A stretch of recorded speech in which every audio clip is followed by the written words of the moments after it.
તને શોધ્યા કરું પણ હું તને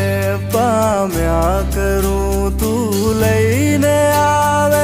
લાગણીનો મેળો રે